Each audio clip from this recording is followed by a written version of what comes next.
Do you know what your driver distance is? Unless you are confident about your distance regardless of who you play with, most of you are likely hitting an average of less than 200 meters.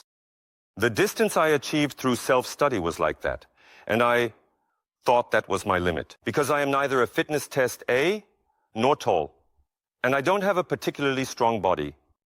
However, although I am not an exceptional long hitter, I can generate distance more efficiently than anyone else.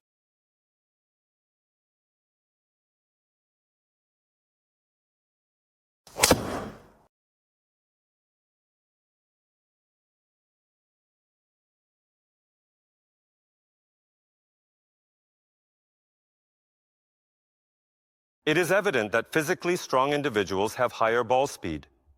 Their empty swings at the tee box are exceptional. When they hit the ball, it flies with an incredible whooshing sound. Interestingly, despite having a similar ball speed to mine, his ball is about 20 meters behind mine. How does this difference occur?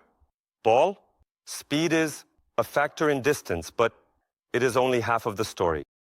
Then, there is an important factor that accounts for the remaining 50%. This means that with your current ball speed, you can achieve greater distance. Currently, you are not fully utilizing your potential distance. The reason I can say this with confidence is that, in my experience of giving lessons, I have rarely felt that someone was achieving a distance that matched their ball speed. Most people do not achieve the distance relative to their speed. If you currently think you have a short distance or feel limited in your distance, stop focusing on increasing your club speed with effort and practice this instead. Then your driver distance will definitely increase. Which of the two videos shows the shot that went farther? The club speed is almost the same in both conditions. It's the shot on the right. The left shot went 224 meters, while the right shot went 254 miles. Even the ball speed is higher in the swing on the left video. What caused this difference? It's all about a high trajectory and low backspin. So, how can you create a high trajectory with low backspin? It's very simple. The method is to sweep the ground with this driver head. I'll gently hit one to show you.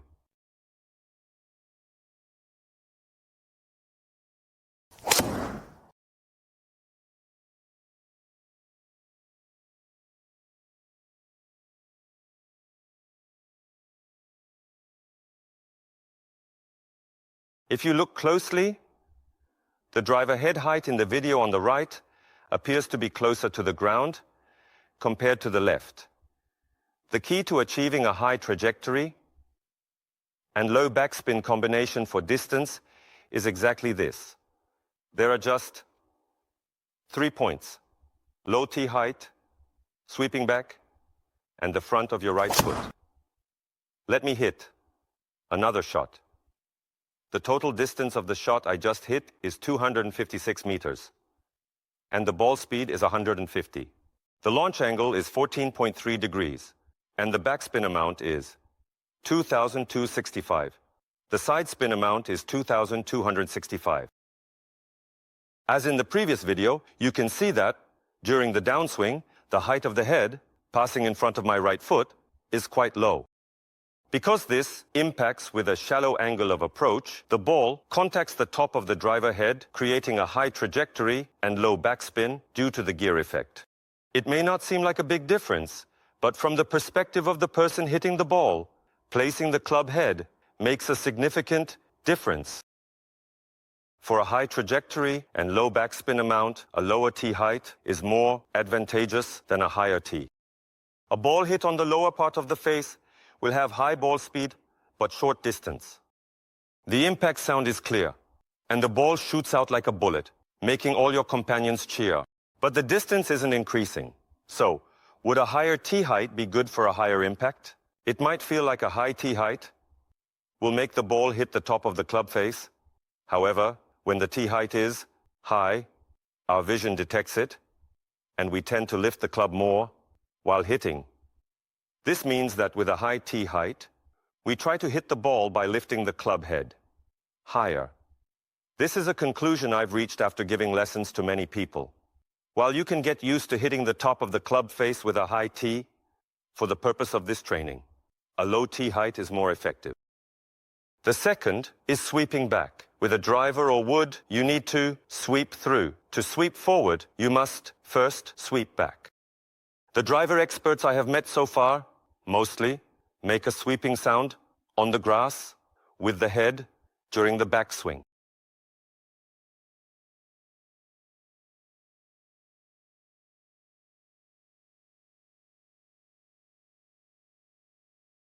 To create a shallow approach angle during the downswing, for impacting the top of the club head, you should perform the backswing by sweeping the club head back rather than lifting it abruptly. You should make a backswing while making a sound of brushing the grass. The third point is in front of your right foot. Some of you might have experienced hitting slightly behind the ball with the driver, but still achieving a long distance. The reason the distance was achieved at that time was because, although unintended, the ball was approached at a shallow angle that almost touched the ground. That's exactly what we are aiming for.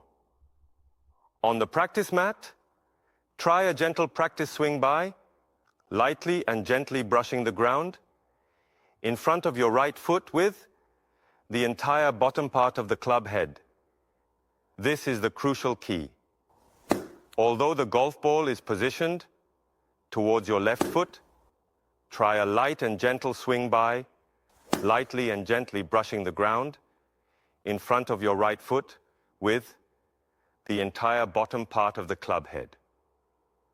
Use a low tee height so that the golf ball is slightly above the center of the club face, and think of the ground in front of your right foot as the end point of your swing, lightly brushing it as you complete your swing. If you hit the lower part of the club face, it may sound good, but the distance will be quite disappointing. The ball speed is high, but there is no real effectiveness. On the other hand, if it hits the top of the face, a high trajectory with low backspin becomes possible. A ball that seems like it won't go far often ends up traveling a long distance. While increasing speed is important, try to improve the point of impact to achieve maximum efficiency relative to your current speed. If I can do it, so can you. Make sure to practice.